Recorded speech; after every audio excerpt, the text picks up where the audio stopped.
Hey folks, Dr. Joe here. Today, my doctors and I are going to go over your x-rays with you and the findings that we had on your exam. Now this is really important because this is going to explain to you what we found and most importantly, what do we got to do to fix it. So in a perfect world, all the bones in your spine should be straight. Like we said, the reason that's important is your brain is sending messages down your spine, out your nerves to every part of the body.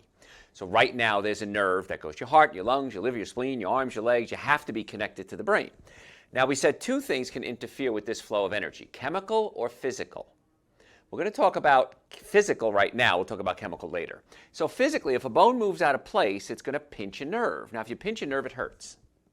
But remember we said 90% of the nerves don't feel pain. So you can have a pinched nerve and not know it. So from an x-ray standpoint, all the bones should be straight. If the bones are twisted, they're pinching nerves. Now, if you pinch a nerve, it hurts, but we said 90% of the time it doesn't hurt. So from an x-ray standpoint, from this view, all the bones should be straight and the hips should be level. From the side view, we don't want it straight. What we want is curves. And the reason you want curves is because arches are stronger than straight lines. Now, this is basic engineering. If you build something that has to hold a lot of weight, you build it with an arch. Bridges, tunnels, ancient Roman buildings. What's still standing? In ancient Rome, thousands of years later, what's still standing is the arches. Because if you have an arch and you put weight on the arch is going to flex and give and absorb the stress. So why are arches important? Well, let's talk about your neck. Your head weighs 10 pounds, and your neck really is only about this big. It's about the size of your index finger.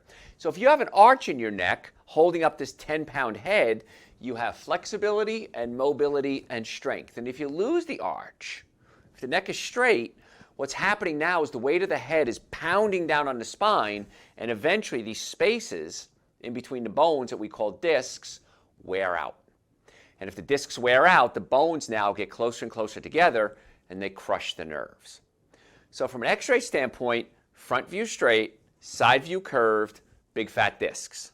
If we don't have that, my doctor's going to go over what to do about that, so hopefully we can make some repair work.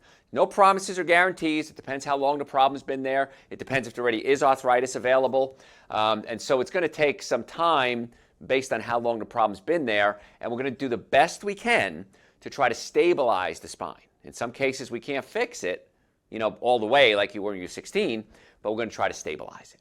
So as we go through this, if you have any questions for my doctors, please ask them because this is a really important time so you understand what's happening in your spine.